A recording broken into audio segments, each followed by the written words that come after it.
Brought to you by Palvi Agrico. आता शेतीसाठी जे काही लागणार ते घरपोच मिळणार, तेही मोबाईलच्या एका क्लिकवर. उमेदवारांना द्या.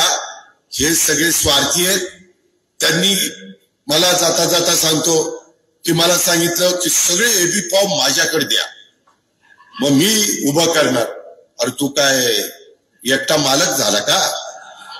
सगळ्यांनी मिळून आता आमच्या मेटेताई, आमचा आणि आम्ही असे सगळे मिळून चर्चा करतो आणि त्याच्यात मार्ग काढला. हुकुमशाही नाही चालत. मी म्हणेल तीच पूर्व दिशा असं नाही चालत.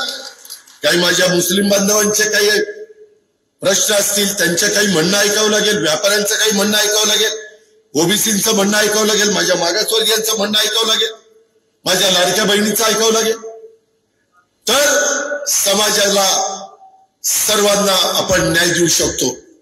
पण मग मी संजयचा आणि विजयचा फोन आला, ती म्हणते सगळे एबी फॉर्म माझ्याकडे द्या. पण अजिबात द्यायच्या नाहीत. सगळ्यांनी मिळून आपण ठरवू. हे काही एकट्याचं घरचं कोणाचं लग्न आहे काय? हे आपल्या 2.25 लाख मतदारांचं उद्याचं भवितव्य ठरवणारी निवडणूक आहे. आणि त्याच्यातनं माझ्या बीडचा, शहराचा आणि ग्रामीण भागाचा आपल्याला कायापालट करायचा आहे. ती करण्याची धमक आणि ताकद आमच्यामध्ये आहे. हा शब्द मी तुम्हाला देतो आणि त्याकरता आमच्या उमेदवारांना. हे पक्ष काय माझ्या काकाचं आहे असं मी कधी म्हटलं नाही.